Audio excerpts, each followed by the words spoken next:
Di sini ya, ini namanya peta masalah Bapak. Ini Y, ini X1, ini X2, ini X3, ini X4. Dari kalimat itu tuh Y-nya apa sih? Y-nya apa jadi masalah? Bapak Ibu cari itu X1, X2, X3 sama X4-nya. Ya kan? Misalkan apa ya? Y-nya misalkan pemahaman konsep misalkan ya. Pemahaman konsep matematika misalkan ya kan. Oh, X1-nya media pembelajaran. Ininya itu minat misalkan ya kan. Iya.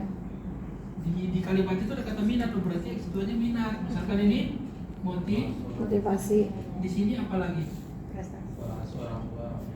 Ya, perhatian orang tua misalkan. Pendapatan guru. Ya, seperti itu. Nah, Bapak Ibu tinggal milih, ambil dua variabel bebasnya. Ambil dua variabel bebasnya. Berarti misalkan saya pakai yang ke X2 dan X3. Nanti tinggal Bapak Ibu tambahkan ini pengaruh X1 Dan minat X2. belajar dan X2 motivasi Oh, X2. terhadap itu pemahaman konsep matematika. Gitu ya, pemahaman konsep matematika. Itu aja. Jadi semakin banyak ini pertimbangan Bapak Ibu cari Satu judul media. banyak. Ini faktor mempengaruhi. Ya. Terus dari judul ini biasanya diminta untuk membuat identifikasi masalah. Nah, identifikasi masalah itu kan harus ada latar belakangnya. Ya.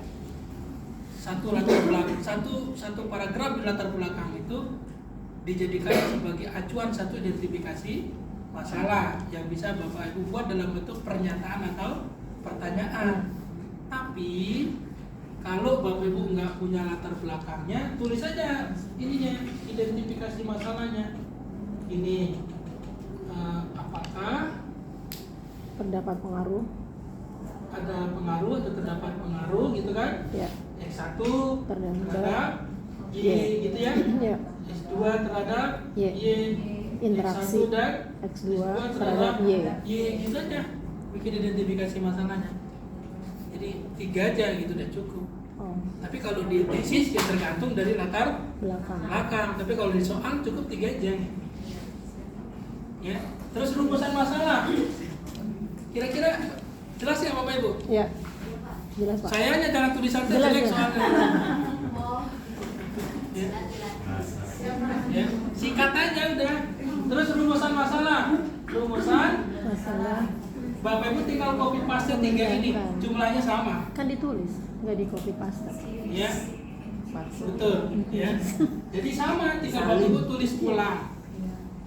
Cuma perhatikan judul Bapak Ibu. Kalau Bapak Ibu judulnya regresi, berarti di sini satunya dibalik nanti X1 dan X2 secara bersama-sama terhadap Y. Y. Baru yang kedua X1 terhadap Y, yang ketiga X2 terhadap Y. Dan ini jumlahnya harus 3. Kenapa Pak dibalik punten? Eh? Kenapa harus dibalik?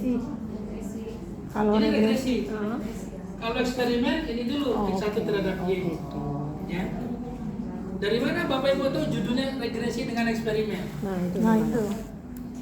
Dari mana Bapak Ibu? Dari Bapak. Dari gedung apa dari pancoran biasanya? Dari variabel bebas Bapak Ibu. Dari sini ngelihatnya. Ya, dari X1 dan X2. Kalau ada variabel bebas Bapak Ibu, salah satu dari variabel bebas ini ada variabel kategori. Kategori itu apa? Metode pembelajaran, gaya belajar itu udah kategori. Kan dia belajar banyak kan? Ada yang apa gaya kupu-kupu enggak ya? Audio, visual, kines.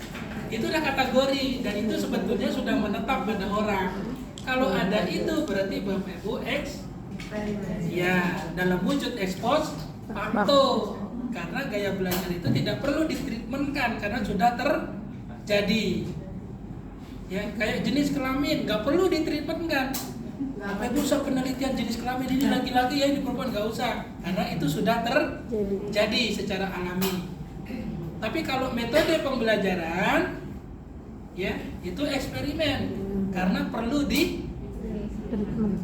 Bapak Ibu melakukan pembelajaran karena belum terjadi gitu. Jadi kalau salah satunya ada itu kategori berarti eksperimen atau ex post facto. Tapi kalau nggak ada, ini kan kayak minat dan motivasi, kan nggak ada kategorinya.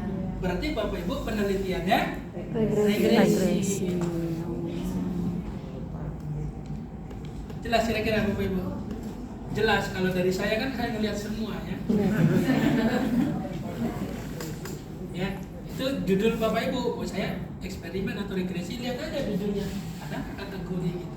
Pokoknya kalau ada metode pembelajaran, kamu pakai metode ini, itu udah pasti eksperimen. Media pembelajaran, kamu terapkan media ini, berarti itu eksperimen. Gitu. Ya, lanjut pulang apa gimana, beristirahat? Ya. Ini rumusan masalah. Tujuannya pun sama dengan rumusan masalah, harus sama, jumlahnya harus sama, urutannya harus sama. Tinggal Bapak Ibu ganti kalimat tanya menjadi ya, menjadi pernyataan. Bilangin aja, ini kan apakah terdapat pengaruh? Berarti Bapak Ibu dia terdapat pengaruh gitu.